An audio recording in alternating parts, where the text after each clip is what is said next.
நானும் என் குழந்தைகளும். இப்போ என் பேரன் கூட வந்திருக்காரு, அவர் சொல்ல மறந்துட்டாரு, பேரரசு. என்னுடைய பேரனை சொல்ல மறந்துட்டு. இப்போ நிலவுக்கு என் மேல் என்னடி கோபம்னு ஒரு படம். இந்த அளவுக்கு காரணம் நீங்கள் தான். நீங்கள் மனசு வச்சதுனால தான் நாங்கள் திருப்பி திருப்பி திருப்பி இங்கே ஒரு மேடையை போட்டு இந்த இடத்துல நின்று நாங்கள் மீட்டிங் போட்டு பேசிட்டு இருந்தோங்க. எல்லாரும் எனக்கு தெரிஞ்சவங்களாக தான் இருப்பாங்க. சில பேருக்கு நான் தெரிஞ்சவனாக இருப்பேன். இதில் முதல்ல நான் இதில் நன்றி கடனும் செலுத்த வேண்டியது தயாரிப்பாளர்களுக்கு. செந்தில் வேலன் இல்லையா, செந்தில் வேலன். ஒரு தயாரிப்பாளர் போய் திடீர்னு டாக்டர் வேலை பார்க்க முடியாது. ஒரு டாக்டர் படம் எடுத்திருக்காரு, விட்டுருவோமா நம்ம? தயவு செஞ்சு ஒரு படத்தை இந்த அளவுக்கு கொண்டு வர்றதுக்கு இன்னும் படம் ரிலீஸ் ஆகல. எவ்வளவு காயப்பட்டிருப்பாங்க, எவ்வளவு துன்பங்கள் அனுபவிச்சிருப்பாங்க. முகம் தெரியாதவங்களை வச்சுக்கிட்டு, முகம் தெரியாத இயக்குனர், முகம் தெரியாத தயாரிப்பாளர், எல்லா வசதிகளும் இருந்தாலே இன்னைக்கு கஷ்டம். எதுவுமே இல்லாமல் இந்த அளவுக்கு படத்தை எவ்வளவு இன்வெஸ்ட் பண்ணி எப்படி கொண்டு வந்தாங்க அப்படிங்கிறது அந்த கடவுளுக்கு தான் வெளிச்சம். அவங்களெல்லாம் நீங்கள் ஒரு 4 வார்த்தைகள் எங்களை பற்றியெல்லாம் எழுதாதீங்க. இந்த படத்தை பற்றி ஒரு 4 வார்த்தைகள் எழுதுனீங்கன்னா நல்லா, இல்லாட்டியும் நல்லா இருக்குன்னு எழுதுங்க. அதனால ஒன்றும் உங்களுக்கு நீங்கள் குறைஞ்சிட போகிறது கொஞ்சம் நல்லா தான் இருக்குது. 3 சாங்ஸ் பார்த்தோம், ஒரு ட்ரெய்லர் பார்த்தோம். ரொம்ப அழகாக ஒரு இலக்கண பிழை இல்லாமல் இருக்கு. அது நீங்கள் எழுதுறதுல ஒரு தவறும் கிடையாது. அவங்க நல்லா வரணும், வந்தால் திருப்பி நம்ம சந்திச்சுட்டே இருப்போம். இந்த சினிமாவில் சம்பாதிச்ச எவனுமே இதை எடுத்துக்கிட்டு வெளியே ஓய்வு பெற முடியாது. அந்த டாக்டர் மறுபடியும் இங்கே தான் வருவார், இன்னொரு படம் எடுப்பார். அதே நானே டைரக்டாக இருந்தாலும் இருக்கலாம்ல, இருக்கலாம். அதனால் இதுக்கெல்லாம் உங்கள் சப்போர்ட் ரொம்ப தேவைப்படுது. நான் எவ்வளோ உங்களோட கலந்து வளர்ந்து வந்திருக்கேன் அப்படிங்கிறது நமக்குள்ளே இருக்கிற உறவுகள் சொல்லும். ஒரு தனித்தனி பேரை கூட என்னால் சொல்ல முடியும். இயக்குனர் ஒரு வார்த்தை சொன்னார், டைரக்டர் குணா சுப்பிரமணியம். குணாவே போதுமானதாக இருக்கு. சுப்பிரமணியம்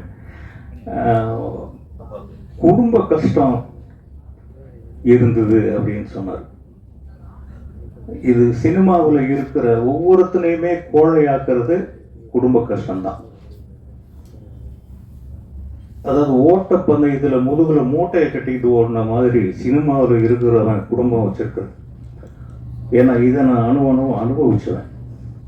நான் சென்னைக்கு வரும்போது கிட்டத்தட்ட இந்த சினிமா இருக்கு இல்லைங்களா,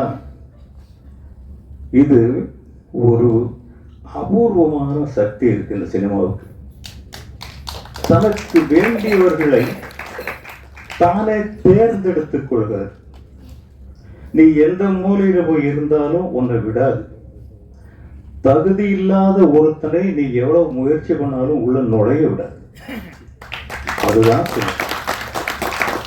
இதுக்கு நானே ஒரு உதாரணம் அளிக்கிறேங்க. ஐ திங்க் 1979 78 வருஷம் நினைக்கிறேன். நான் அசல் பட்டி கேட்டான் 200% நாட்டுப்புறத்தான். நான் இங்கே இருக்கிற நாகரிகங்கள் எதுவுமே தெரியாது. பஸ்ஸில் ஏறி மதுரையிலிருந்து சென்னைக்கு வரணும். அது சென்னைன்னா என்ன, சென்னையில் யார் இருக்கா, எங்கே வழி இருக்கு, ஒன்றும் தெரியாது. பார்த்தா திடீர்னு போர்டை பார்த்தாக்கா சென்னை சென்னை சென்னைன்னு போர்டு, கடையுடைய போர்டு இருக்கு. சென்னை தான் தெரியும். அதுக்கு பக்கத்தில் இருந்ததை பார்க்கல, சென்னை வந்துருச்சே அப்படின்னு சொல்லிட்டு இறங்கிட்டேன் அவசரமா. இந்த பஸ் போயிடுச்சு. அந்த கையில் இருந்த விலாசத்தை கொண்டு போய் ஒருத்தர்கிட்ட காமிச்சேன். ஐயா இந்த விலாசம் எங்கே இருக்கு? அவர் என்ன இப்படி ஒரு மாதிரியா பார்த்தார், லூஸை பார்க்குற மாதிரி சிரிச்சார். புட்சா என்னடா புட்சாங்கிறது, எந்த ஒரு புட்சா, ஊருக்கு புதுசான்னு கேட்குறாரு. ஆமாங்க. அட பாவி, நீ போகிறது இன்னும் 20 கிலோமீட்டர் இருக்கு. நான் போக வேண்டியது வண்ணாரப்பேட்டை. நான் இறங்கினது தாம்பரத்தில். கையில் இருக்கிறது ஒரே 1 ரூபா நாணயம் தான் இருக்கு. வேறு வழியில் அங்கேருந்து பஸ்ஸில் ஏறினா பஸ்ஸுக்கு வண்ணாரப்பேட்டைக்கு 80 பைசாங்கிறான், மிச்சம் 20 நயா பைசா. இரவு 11 மணி. இப்போ கொஞ்ச நாளைக்கு முன்னாடி மழை பெஞ்சது, அந்த மாதிரி மழை பெஞ்சிக்கிட்டே இருக்கு.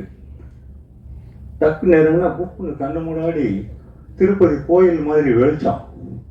என்னடா இது அப்படின்னு பார்த்தா மகாராணி தியேட்டர். பாருங்க எவ்வளோ பெரிய சிக்னல் கிடச்சிருக்குன்னு. முதல் படி எடுத்து வச்ச உடனே கண் முன்னாடி மகாராணி தியேட்டர்னு நிற்குது.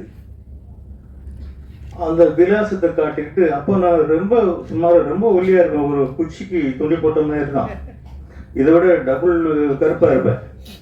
இப்பவும் கருப்பு தான். இப்போ என் மனைவி எப்படித்தான் என்ன கல்யாணம் பண்ணிக்கிட்டாங்களோ தெரியல எனக்கு. அந்த மலையில நனைஞ்சுக்கிட்டே அந்த விசாரிச்சுக்கிட்டு அந்த விலாசத்தை போயிட்டு இருக்கிறேன். திருப்பி பார்த்தாக்க மறுபடியும் மகாராணி தியேட்டரே வருது. 2வது சிக்னல். என்னடா மறுபடியும் இதே தியேட்டர் வருதே. வந்த வழியை திருப்பி விசாரிச்சுட்டே போறேன். திருப்பி நான் போற விலாசம் வரல, மறுபடியும் மகாராணி தியேட்டர் வருது. இப்படி 3-4 தடவை போனால் என்னுடைய டிராமாவை ஒரு ரிக்ஷாக்காரர் பார்த்துக்கிட்டே இருந்தார். அவர்கிட்ட இந்த விலாசத்தை காமிச்சு, ஐயா இதில் கொண்டு போய் விடுங்க, நான் போக வேண்டிய இடம் அங்கிருந்து 100 அடி தூரம் தான் இருக்கு, அந்த மழையில இதை நான் கண்டுபிடிக்க முடியல. அந்த ரிக்ஷாக்காரர் பார்த்து 50 பைசா கொடு அப்படின்னாரு. ஐயா இல்லையா 20 பைசா தான் இருக்கு கொடுத்தா, நாங்கள் சாவுகிறாக்கி அதுக்கு இதுன்னு என்னென்னமோ சொல்லிட்டு ஏறி குந்துட்டு சரக்கு அடிக்கிற நேரத்தில் வந்துக்குது பாரு சாவுகிறாக்கி அப்படின்னு ஏறி உட்கார வச்சுட்டு ஏறணும்னா இறக்கி விட்டான், இதான் இந்த அட்ரஸ் போ அப்படின்னு.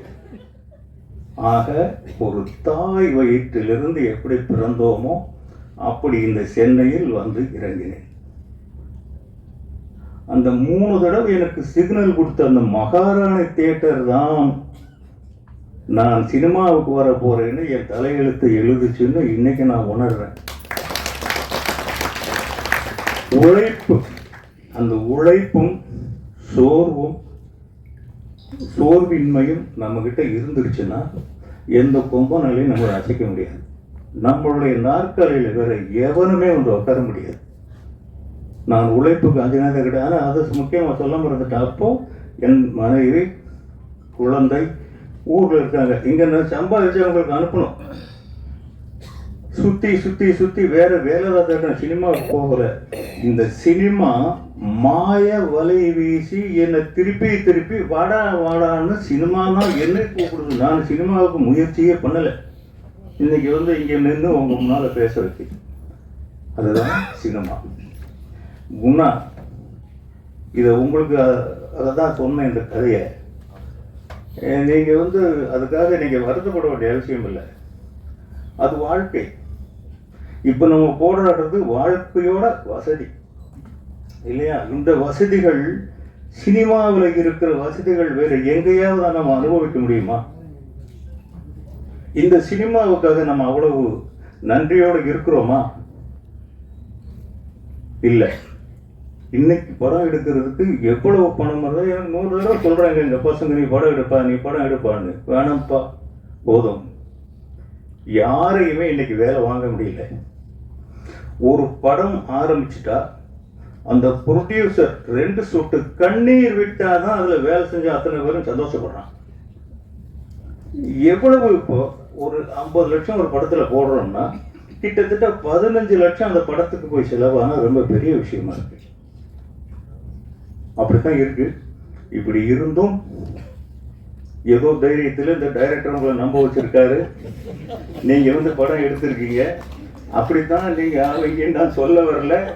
நீங்க நல்லா வருவீங்க, நல்ல மனசு இருக்கு உங்களுக்கான கதை பாட்டு. நீங்க பாருங்க, நாங்க வந்து பஞ்சு மிட்டாய் சீலை கட்டின்னு இன்னைக்கு கூட 2 படத்துல என் பாட்டு ஓடுது. அந்த மாதிரி பாட்டுலாம் எங்களுக்கு நீங்க அந்த பாட்டு எழுதுற வாய்ப்பு கொடுக்க வேண்டாமா? கொடுக்கல, நீங்களே எழுதிட்டீங்களா? அந்த மாதிரி பாடல்கள், அந்த டூயட் எழுதுனது நீங்க தானா? அருமையான வார்த்தைகள், ரொம்ப ஒரு கவிதை மாதிரி ரொம்ப அழகா இருந்தது. படம், இயக்கம், மியூசிக், அவர் ஒரு புதியவரா? சின்ன சின்ன படங்கள் பண்ணிருக்காரு. நல்ல படம் எல்லாமே சின்ன படம் தாங்க. தியேட்டர்ல தான் பெரிய படம் ஆகுது. பூராமே சின்ன படம் தான். இப்போ நிறைய பெரிய படங்கள் சின்னதாகி போச்சு, நிறைய சின்ன படங்கள் பெருசாகி போச்சு. அதனால நல்லா பண்ணியிருக்கீங்க தம்பி, வெரி குட் மியூசிக். நான் சும்மா முகத்துக்கு சொல்லலை, ரொம்ப நல்லா பண்ணியிருக்கீங்க. ஃபோட்டோகிராஃபி நல்லா இருக்குது. கிரேடிங்கில் கொஞ்சம் கோளாறு இருக்குது போல் இருக்கு, இன்னும் கொஞ்சம் சரியாக வரல இதில். ஆமாம் ஆமாம், படத்தில் வந்துடும்னு நினைக்கிறேன். அது ட்ரெய்லருக்காக கொஞ்சம் அவசரத்துக்கு எல்லாம் பண்ணுறது தான், நாங்களும் அதெல்லாம் பண்ணி தான் வந்திருக்கோம். அப்படி பண்ணுறது தான். நீங்கள் பட்ட கஷ்டங்களுக்கு, அதனால் நீங்கள் முதல்ல குடும்பம் இருக்குன்னு வருத்தப்படாதீங்க. முதல்ல கொஞ்சம் உங்களுக்கு என்னென்ன வயசு? சரி, அது ஒன்றும் பெரிய விஷயம் கிடையாது. 39 வயசுல தான் நான் என்றாவது அவன் மனசிலே படம் எடுத்தேன். எனக்கு கடவுள் ஒரு அனுகிரகம் என்ன கொடுத்தான்னா, இளையராஜாங்கிற ஒரு வரப்படத்தை அவன் கிடைச்சிட்டாங்க. அந்த காலத்துல ஒரு மிடில் ஏஜ் கதை, அது ஒரு ஃப்ளூக் கேட்டான் தி வால், இப்படியும் அப்படியுமான படம் தான் அது. அந்த காலத்துல இளையராஜா ஜாம்பவான் கிடைச்சாரு, ராஜ்கிரன்கிற ஒரு இஸ்லாமிய கடவுள் எனக்கு வரம் கொடுத்தாரு. இதெல்லாம் மீறி அந்த படம் ஜெயிச்சதுன்னா, அந்த படத்தை ரசிக்கிற ஆடியன்ஸ் அன்னைக்கு இருந்தாங்க. இன்னைக்கு எடுத்தா கூட அது, பட் இன்னைக்கு ஜனங்களுக்கு என்ன தேவை அப்படிங்கிறது இப்போ படம் எடுக்கிறவங்களுக்கு தான் வெளிச்சம், உங்களுக்கு தான் வெளிச்சம். 42 வயசு, நான் வந்து வெளியே சொல்லுவேன். அதனால நீங்க நல்லா வருவீங்க. வேற என்ன சொல்றது, தயவு செஞ்சு மறுபடியும் நான் உங்ககிட்ட தான் வரேன். இந்த படத்தை பற்றி குறைகள் இருந்தாலும் கூட, குறைகள் எனக்கு தெரிஞ்சு குறைகள் இல்லை, குறைகள் இருக்குன்னு சொன்னா அது மேதாவித்தனம் தான். தயவு செஞ்சு 2 நல்ல வார்த்தைகள் எழுதுங்க. இத்தனை தடவை நான் உங்களை கேட்க வேண்டியது கிடையாது, படம் என்னது கிடையாது. இருந்தா கூட அவருடைய இடத்துல இருந்து உங்களை நான் ரெக்வஸ்ட் பண்ணி கேட்கிறேன், 2 நல்ல வார்த்தைகள் எழுதுங்க. உண்மையிலேயே நான் இப்போ சமீப காலம் எந்த விழாக்களுக்கும் போறதில்லை. ஃபர்ஸ்ட் யாரோ ஒருத்தர் பேசினார், நான் சோன் பேசுகிறேன், பேர் மறந்துருச்சு, இல்லை நீங்கள் இயக்குனர் பேச சொல்லுங்க. அப்புறம் யாரோ ஒருத்தர் பேசினார், இல்லை இயக்குனரை பேச சொல்லுங்க. அப்புறம் இயக்குனரே பேசினார். நான் இங்கே வந்ததுக்கு காரணமே, இது ஒரு சின்ன படம். நம்மளும் ஒரு காலத்தில் இப்படி இருந்து தான் வந்தோம். ஒரு சின்ன படத்துக்கு போய் 4 வார்த்தைகள் சொன்னால் மீடியா அப்புறம் நமக்கு தெரிஞ்சவங்களா இருப்பாங்க, அவங்ககிட்ட நம்ம போய் ரெக்வஸ்ட் பண்ணுவோம் அப்படிங்கிற ஒரு நல்ல எண்ணத்தில் தான் இங்கே வந்திருக்கேன். அதுக்காக ஒரே ஒரு 2 வார்த்தைகள், நல்ல வார்த்தைகள் சொல்லுங்க. அந்த படம் ஒரு 4 நாள் போனோம், இன்னைக்கு 4 நாள் போனால் போதுமானது. 4 நாள் போனால் உங்களுக்கெல்லாம் ஒரு புண்ணியம் அதனால கிடைக்கும். அவர் இன்னும் 2 படம் பண்ணுவார், மறுபடியும் நமக்குள்ளதான் இருப்பார். எல்லா தொழில்நுட்ப கலைஞர்களுக்கும் அவங்க பாடினி, அவங்க பேரை புரிஞ்சுக்கிறதுக்கு ஒரு 5 நிமிஷம் வச்சுங்க. பார்த்த உடனே ஒருவேளை ஒரு பாம்பே பொண்ணா இருக்கும்னு நினைச்சிட்டு இருந்தேன், பாடினின்னாங்க. ஓ, பாடினி குப்தா, பாடினி ராவுன்னு இருக்கும் போல இருக்குன்னு நினைச்சேன். அம்மா உங்க பேரை திருப்பி சொல்லுங்க. இல்ல அப்படின்னு நினைச்சேன். இப்ப பாடினி குமார்னு சொன்னாங்க. தமிழ் பொண்ணு அழகா தமிழ்ல பேசிட்டாங்க, அதுவே உங்களுக்கு பாதி சக்சஸ் இல்லை. ஒரு ஹீரோயின் தமிழ் பேசிட்டாங்க. நட்டி உங்களை வந்து நான் பாராட்ட வேண்டிய அவசியம் இல்லை. இப்ப கீழே பேசிட்டு இருக்கும்போது அவரு தான் இந்த கதையை பற்றி சொன்னார். என்னங்க சீசான்னு ஒரு, நான் சீசான்னா தமிழ் இன்னொன்று இருக்கு, பாட்டில். அப்படித்தான் நான் புரிஞ்சுக்கிட்டேன். சீசான்னா அப்படித்தான் ஒரு மீனிங் இருக்கு போட்டிருக்கு அப்படின்னு. அவர் ஒரு அருமையான கதை சொன்னாங்க. வாழ்க்கையில் இதுவரைக்கும் நான் கேட்டதும் இல்லை, எந்த படத்துலையும் பார்த்ததும் இல்லை. அப்படியே ஒரு லைன், ஒரு மருத்துவர் தன்னுடைய அனுபவங்களை, அதாவது தன்னுடைய அனுபவம்னு ஒரு வாழ்க்கையில பட்ட அனுபவம் இல்லை, சொசைட்டில சந்திச்ச அனுபவங்களை கலெக்ட் பண்ணி இது பொதுமக்களுக்கு போய் சேரணும். பணம் சம்பாதிக்கணுங்கிறது இல்லை, அதுக்காக யாரும் பணம் கொடுக்காம படத்தை ரிலீஸ் பண்ண போறது இல்லை. அந்த பொதுமக்களுக்கு அந்த அனுபவங்கள் போய் சேரணுங்கிற ஒரு ஆராய்ச்சி தான் அந்த படம். அவர் சொல்லும்போது கேட்கும் போதே பயமா இருக்கு. அவர் படத்துல இருந்தானா ட்ரெய்லர்லயும் அதுல அது தெரியல, படத்துல தெரியும்னு நினைக்கிறேன். இங்க வந்திருக்கிற எல்லாருக்கும் நன்றி, இதுல உழைச்ச எல்லாருக்குமே நன்றி. உங்களுக்கு வெற்றி பக்கத்துலயே இருக்கு. நன்றி, வணக்கம். எல்லாருக்கும் வணக்கம். நான் தான் மனஸ்வி. ஃப்ளாஷ் டிவிக்கு லைக் பண்ணுங்க, ஷேர் பண்ணுங்க, சப்ஸ்கிரைப் பண்ணுங்க, கமெண்ட் பண்ணுங்க, மறக்காம அந்த பெல் ஐக்கானையும் கிளிக் பண்ணிடுங்க. அப்பதான் உங்களுக்கு நோட்டிஃபிகேஷன்ஸ்லாம் வரும். Thank you all, bye bye.